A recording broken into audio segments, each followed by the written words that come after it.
Introducing options.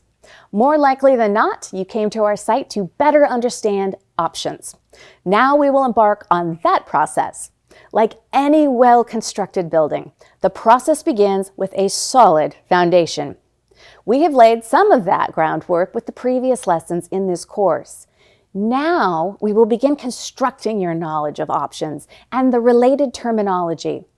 Although this may seem like a daunting task at first, many of the concepts are actually quite easy to understand. As you progress through this lesson and move on to our other courses, you should better grasp some of these introductory concepts.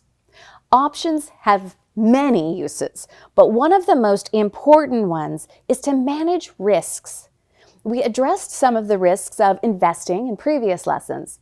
Now let us begin to understand methods of managing these risks using options.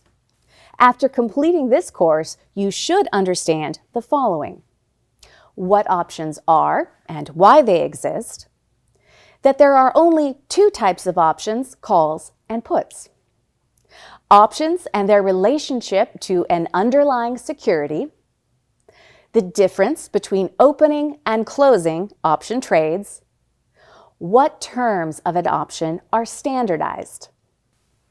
What are options? In the options market, you are actually buying and selling contracts, option contracts. As we progress through this lesson, you'll begin to grasp precisely what an option is and some of the terminology surrounding options and the options markets. Because you are selling contracts on an underlying asset, not shares of an actual company, there may be opportunities to potentially do a lot more with options than you can do with stocks. For example, as an options investor, you can participate in rising or falling market prices or even benefit from a neutral outlook, all without actually owning shares of stock. That's one of the reasons why investors and traders are attracted to the options market. The following is a detailed explanation of how options work in real life. Okay, let's say there is an acre of land you wanted to buy in Florida, priced at $10,000. However, you were concerned that the luxury golf course that is scheduled to begin construction in 6 months adjacent to the property may not begin as scheduled or may not get constructed at all. You may approach the owner of the land, and instead of paying $10,000 for the property today, you could purchase from the landowner the right to purchase the land in 6 months for a fraction of the cost of the land. You would be paying for the right to purchase the land, not the land itself. This contract would have a specified time frame and a predetermined price, $10,000, to purchase the specific land on or before a later date. In order to entice the seller of the land to enter into such a contractual agreement, one would have to pay the landowner for the rights associated with the contract. Let's say the landowner agrees to this, but is asking for $500 today to lock in the right to purchase the land for 6 months at $10,000. You purchase this contract and agree to pay $500 today. The option gives you the right to buy or call away the property for $10,000 anytime within the next 6 months. You are not required or obligated to do so. The landowner, however, has the obligation to sell you the land. If the golf course does not get the needed funding and the price of the land falls dramatically, because you are not obligated to buy the property, you can allow the option to expire, worthless. Your loss is limited to the cost of the right or option, in this case, $500. But if construction on the golf course begins as planned, you can buy the property, referred to as exercising in the options market, paying $10,000 for the specific lot that is worth more than the purchase price, assuming the value of the land has now increased as a result of the golf course being confirmed. The effective purchase price, however, is now $10,500, after factoring in the cost of the contract. Let us further detail this contract on the land in Florida by indicating the buyer of the contract has the ability to transfer or sell the contract to another party interested in buying the land. Perhaps 2 months, the golf course construction is still being debated, and the land is valued at $10,000. However, this contract was valid for only 6 months. As a result, the contract may only be worth to another interested buyer only $300, not the $500 you paid. Conversely, if the golf course construction began early and the value of the land increased to $11,000, the contract should be able to be sold to another interested party for at least $1,000 because the purchase price for the land is fixed per the contract at $10,000. Now let us move forward and explain how options are similar to the contract on this piece of land in Florida. Understanding options contracts. There are only 2 types of options: calls and puts. And you can either buy or sell them. All option strategies are based on the buying and or selling of calls and or puts. Options are standardized, which basically means that the terms for the contract are the same for all investors.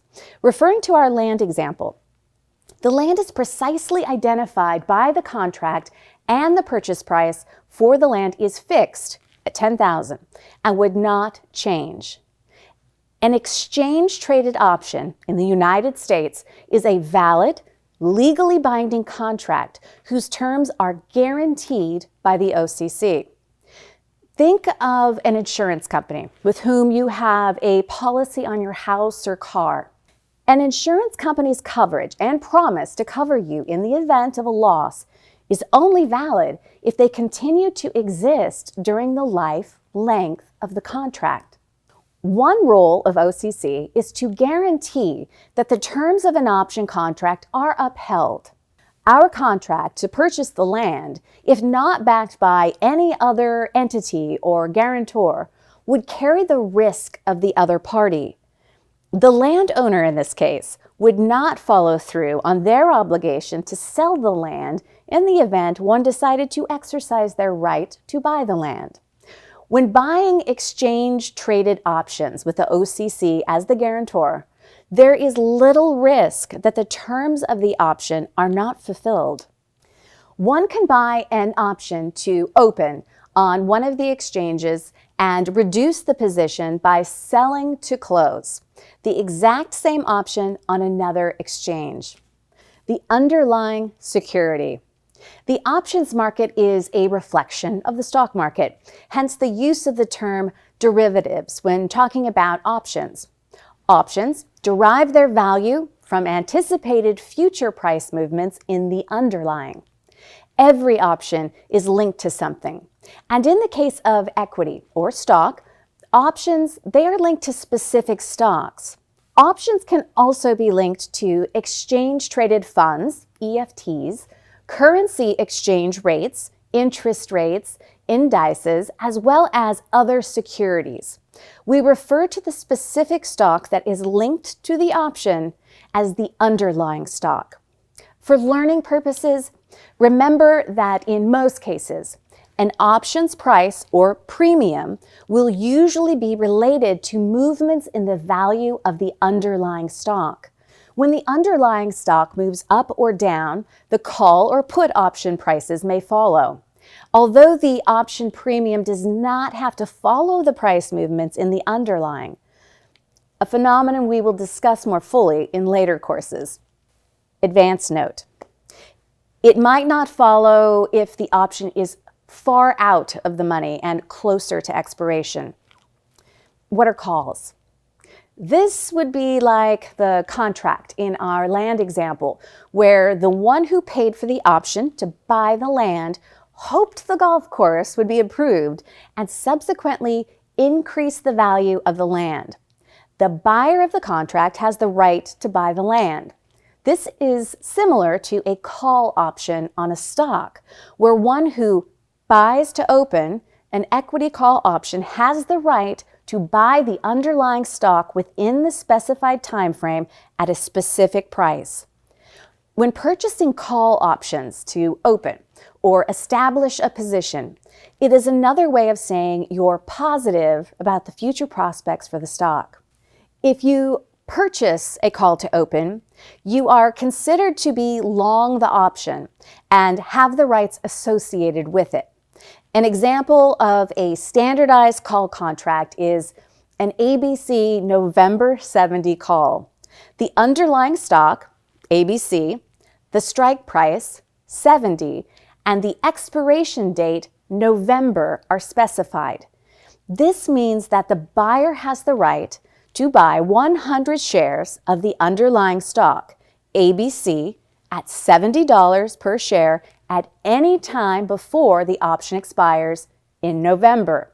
Keep in mind that the decision to buy the 100 shares of the underlying stock, called exercising an option, is in the hands of the call owner. In summary, when you buy a call option, you have the right to buy the stock at a certain price, the strike price, and until a certain date, the expiration date. Again, referring to our land example, where the fixed price for the land, synonymous with the strike price, was $10,000, the expiration date is the day the option is no longer valid and ceases to exist, the 6-month time frame for our land investment. What are puts? A put is a contract that provides the option holder the right to sell the stock. When you buy a put option, you have the right to sell the stock at a certain price, the strike price, and before a certain date, the expiration date. An example of an instance when someone may purchase a put option is to insure against a downward move in the underlying stock that they own, i.e., a protective put. As a long put gives the holder the right to sell the stock should the stock price decline below the strike price of the option selling at the strike price, which is now higher than the stock price, may be a good thing. One should also consider the cost of the put when determining the effectiveness of the protection. If you purchase a put to open, you are considered to be long the option and have the rights associated with it. An example of a standardized put contract is an ABC November 70 put. The underlying stock, ABC, the strike price, 70, and the expiration date, November, are specified. This means that the buyer has the right to sell 100 shares of the underlying stock, ABC, at $70 per share at any time before the option expires in November. Keep in mind that the decision to sell the 100 shares of the underlying stock, called exercising an option, is in the hands of the put option owner. Note the similarities between calls and puts. Both are contracts. Both have standardized expirations, and both have predetermined and fixed strike or exercise prices. The primary difference is that long calls provide the buyer or holder the right to buy the underlying, whereas long puts provide the buyer the right to sell the underlying. Option writers. What about option sellers, also referred to as option writers? Unlike buyers who have rights, sellers, those who sell to open, have obligations. For example, call option sellers are obligated to deliver shares of the underlying stock to the option buyer on request. Like in our land example, the landowner was obligated to sell the land. For this obligation, he received a premium, much like an option writer does. Option sellers are not in control of the timing of this. The option buyer is in control of the timing of this activity. If they elect to exercise, remember, option buyers have the rights and option sellers have obligations, and there are advantages and disadvantages to both. If you are a seller or writer of the call option in the above example, you may be obligated to sell 100 shares of the underlying stock ABC at $70 a share anytime before November expiration. Note that the exercise decision is not yours. If the option owner exercises the option and you are assigned an exercise notice, you are then obligated to buy a short put assignment or sell a short call assignment, the underlying stock at the strike price as specified in the contract. Let's review what you have learned so far. Options are contracts. There are only two types of contracts, calls and puts. And with these options, either calls or puts, you can either buy to open a position or sell to open a position. You also learned that stocks and options are linked. The stock that is attached to an option is called the underlying stock. You also learned that because options are standardized, there are certain fixed terms that are the same for all investors.